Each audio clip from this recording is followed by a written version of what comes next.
It's my house. It's my property. I'm waiting for him. Deed is on the next page. Lady squatting in my house.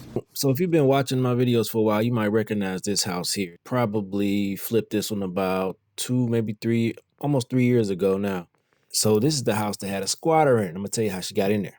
So, because usually we always put Simply Safe cameras and alarms on every house we flip. But for whatever reason, the Wi-Fi would not in this area would not work for whatever we tried. It kept disconnecting. It just kept disconnecting. Every time I had to go over there and reconnect the Wi-Fi to the base station, and it just kept saying wireless interference detected. Never. And I called them, and they couldn't figure out why. They just kept basically saying like that's a dead zone or a dead area or whatever. They just the Wi-Fi wouldn't work.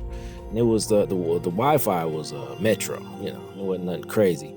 So anyway, we basically was like, all right, we should be all right. This is Auto Drive, which is a decent block in Detroit. You know, that's a decent area. Auto Drive is like, you know, always got nice houses. So we figured we should be good. And, you know, and we were good because we renovated it. Nothing ever happened. We renovated the property. Once it was done with the renovations, put it on the market. So boom, we had the first buyer. That deal fell through because, I don't know, I guess the financing or something didn't work out after we did the appraisal and all that. So put it back on the market, got an offer the very next day. So boom, now we're going through the process with the second buyer. They got their inspection, passed the inspection. That was cool. And then now it's time for the FHA appraisal. When we get the FHA, well, they scheduled the FHA appraisal for like a Monday or something. I don't remember the exact day, but let's just say it was a Monday. They do the appraisal. So usually when you get the appraisal done, you know, it takes them about a week to submit the report and all that, and the bank to give you back the buyer the appraisal. And so when the appraisal got back, the realtor sent me an email with the appraisal report. So I'm looking through the appraisal, and I'm like, I see the front of the house. It looks, you know, it shows the house. And then when I'm looking at the pictures, because the appraisals, they take pictures of everything in the house. So I'm looking at the pictures, and I'm like, hold on, man, this house got furniture in it. And it shouldn't. It's a completely empty house last time I was over there, which was like 4 or 5 days prior. I was over there trying to connect the internet again with to the base station. So I'm like, hold on, man. So I text the realtor. I'm like, you realize something? There's furniture in the house? She gonna say, yeah, I see you put somebody in there to watch the house. I was like, no, I didn't. I didn't put anybody in there. And she's like, oh, wow, you better get over there then and see what's going on. So I go over there, and I knock on the door. There's no answer. Bang on the door. There's no answer. And so then I called a locksmith, you know, and he get there. So when he started to open the front door, that's when somebody yelled out the top windows like, can I help you? And I was like, yeah, this is my house. And the first thing came out her mouth was, well, I got a lease. I'm like, huh? I'm like, okay. I didn't. First of all, you ain't got a lease from me? I'm like, what you mean you got a lease? She goes, I got a lease. And then she slammed the window. I'm like, what the heck? So I think it was like 2 or 3 kids in the house too. One of them was like a 16-year-old boy, and he had like kind of opened the door, and then she came out. She came to the door after, and she was like, "Can I help you?" I was like, "Yeah, this is my house."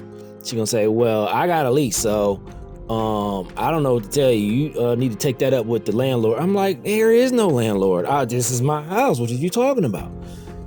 And so anyway, basically, she slammed the door. So I called the police.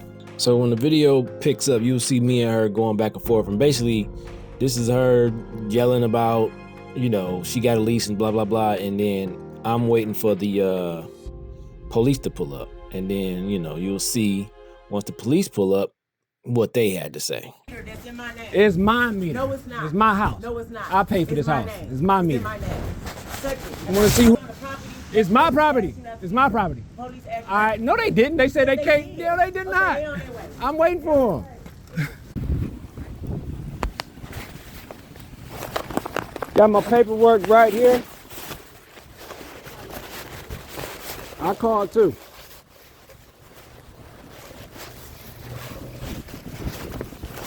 Here you go. There's my deed. There's my articles of incorporation. That's the articles to show the business is in my name. The deed is on the next page. This lady squatting in my house. The house is actually listed. The house is listed for sale. So what are we gonna do? Well, I'm sure you know how this works. You have to take her to court. I got. That's not how I know. I don't even know her name. So I'm gonna take her to court. Well, I mean, she has a signed lease agreement for here.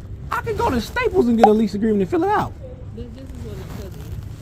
The individual who drafted up that lease agreement, whoever that is, that's who needs to be contacted. She's contacted him. He's not answering the call. I would assume. But see, here's the thing though. Your animosity shouldn't be with her. Both of y'all got scammed. No, I didn't get scammed. She yelled out the window, "Can I help you?" I was like, "Yeah, this is my house." "Oh, I got a lease." I just said it's my house. And he immediately jumped to, "I got a lease." Come on now. To get in the door. I didn't notice I thought nobody was in there because nobody was opening the door. They took my lockbox off the darn meter. It's off now. Because I called them, told them I had to show them my deed and my ownership. And they said, well, for her to get it in her name as a VC or whatever, she would have to show a lease with it in my name. She doesn't have a lease in my name. She got a lease in somebody's name? I don't even know. So you mean to tell me, that's not what the other cop said, man. He said the POD or PDO, what is it? POD. You took my key. It was in the lockbox. I never took your key, sir. Well, where'd you get the key from? I got it from the person that didn't. Where is he at? Call him. Get him here. It's obviously at some point in time that I've been scammed just as well as you. Okay, so how much you want to leave? Huh? How much? Exactly. I want all of my money back. You first of all, you ain't getting nobody no $5,000 to get in here. Your attitude is bad, Bill. Your attitude would be bad too if you got a house listed for sale and somebody is in here. You think I'm gonna be frauded for somebody staying in Detroit? Got 130 grand on the line. You talking about? Get out of here. But the way you be talking stuff. I didn't start talking stuff till you did. Okay, so Oh, you saying I gotta go through a 5-month process of court? That's not what they told me. That's not even what my lawyer told me. Where's his attorney? I can call her. You want to talk to her? no, because it's once all that stuff get involved, nobody talks to nobody unless you got an attorney yourself. Oh, I do. Because I pay you. 84 off the wall. And I have the owner here of the property here. However, there's also an occupant here that has a lease drafted up from someone other than the owner. Right? So he has to file for an eviction on her, even though the lease that she has is not with him. That's not an eviction. That's not the definition of eviction. You can evict a tenant. She's not my tenant. I'm about to put you on speaker so he can hear you. Yeah, let me hear. As far as you go, we got a situation over here on the drive. Somebody generated a lease, at the house. Owner is there with the deed. Are we still sending them down to 36th District Court? Because the situation of that deed. How long has that house been vacant? Nobody been watching it. The house is listed for sale. It's been vacant for probably 2 months now. Yeah, you gotta go finish it. It's been vacant. It's still out, but it's been vacant for 2 or 3 months. I've been sending everybody to the district because there's too many questions and there's too much stuff that'll get us in trouble. Yeah. So I've been sending that way. How am I go? Let me ask y'all something. How am I going to court with somebody I don't even know? I don't know her name, number, none of that. What I supposed to? You listed as occupant. You listed as occupant, and then what happens is when they don't show up to court, the judge is going to grant you it anyways right there, and then you go ahead, you get the bailiffs, and then the bailiffs come and they just throw them out. That takes how long? I don't know. That's 36th District. Yeah, that's 36th District Court. Man, that's gonna take months. I got a buyer for the house. This house has a pending sale. That's not gonna fly. I don't know what to tell you, sir. Tell me I'm about to take her out my house. Like, what are you talking about? Anybody can go draft up a lease, man. So you mean to tell me that house right there that's empty, I can just go get a lease and put my name on it and walk in there? Yeah. It's set. It's messed up, but it's a civil matter. It's like not a criminal The matter. crime is her going in my house. That lockbox was on that darn meter. So Somebody broke and got it. So you say you're the broker, right? No, I'm the owner You're and the owner agent. and Yes. the agent. Okay. But the simple fact that she was scammed just as much as you was. We don't know that. Where is this guy at? Where's she getting money to him at? Show me some paper where you should have paid him. As far as criminal, because she has a lease to this. Okay. She can't be in a house with kids with no gas. That's criminal. You ever been a police officer? No. I got lawyers though. So, but what I'm saying to you is the way we have to move that in these type of issues is like I just told you, and then they just told you, you will have to go down to the court. My recommendation is you go down there right now, show them everything you just showed me and everybody else, and they can grant you an emergency eviction. Them emergency evictions take just as long as a regular eviction. I don't know none of this stuff, but what's going on with this house? Nothing. Nothing. Yes. They did this morning. Or this? No. The DTE did put that on today. I didn't take nothing off. I got videos. Well, call DTE, tell them to get your gas on. Okay, so basically what happened, the cops didn't do this. And so I did what I had to do to get her out. Basically, got the lights cut off. I got the gas cut off, and then I got the water cut off. And then eventually with all that stuff off, she finally left. And then once she left, we was scoping it out. Because keep in mind, we got a buyer on the line. You know what I'm saying? It's supposed to be closed. This house is supposed to be sold in like 4 or 5 days from the time this, video was recorded. So anyway, we did all that. She finally left because it was in the middle of the winter. So I figured like, all right, she not about to sit in this place, freezing cold, but she sat there for like a day or two, you know what I'm saying? And then so this is in this part of the video, this is when she left, and then we got in there, the locksmith went through the house, make sure, we just walked through, doing the little quick walkthrough of the property to make sure it was empty and this, that, and the other. So fast forward to the next day. She back in there, man. I'm like, oh my gosh. She done busted out, because we had changed the locks on all the doors. She had busted out the side door to get in, and then she back in there. So what I didn't get, it's not showed in the video, is that once she got back in there, called the police again. This time they ain't even show up. They was like, I guess it was in the system or something already. So they was like, that's a civil matter. Stop calling us about it.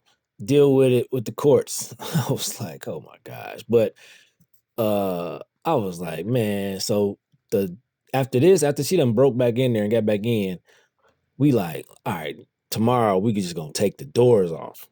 I know she ain't about to stay up in there with the doors off. So that was the next thing to do. We was gonna do was take the doors off. But by the time the next day come, my homeboy, he had my business partner, he had already made it down there because we was on our way there that morning to take the doors off, the front and side and the back door. No, she wasn't about to be up in there with the back doors gone. Them doors gone. Anyway, so when I'm on my way down there, I call him. I'm like, yeah, you on your way? He's like, I'm already down here. I'm like, oh, okay, cool. I'll be there in like 20, 30 minutes. He gonna say, man, take your time. We good. I'm like, what you mean we good? He gonna say, man, we good. I was like, huh? I'm like, bro, tell me what you mean. So I pull up. Tell me why he in the car, in the truck with the old girl, and they sitting there kicking it, having a good old time laughing. I'm like, what's going on here? He gonna say, man, she said she got something to tell you. So she apologized and everything. She was like, I'm sorry. I didn't know this was your house. I was scammed. I gave this guy, I think she said $2,500, but initially she said $5,000, but whatever. She gave this guy $2,500 and this, that, and the other, and he scammed her. And I was like, all right, man, no, I ain't tripping. Just where you want us to put your stuff? You know what I'm saying? She's like, no, because she was like, she can't afford a storage. So we ended up paying some guys to move all the stuff out, and we ended up paying for a storage for a month or two. Might have been a 2 month, I can't remember, but a month or two. And we got all the stuff, took it out, put it in storage, got the side window fixed, cleaned the place back up, and then we were able to close on the closing date that was scheduled.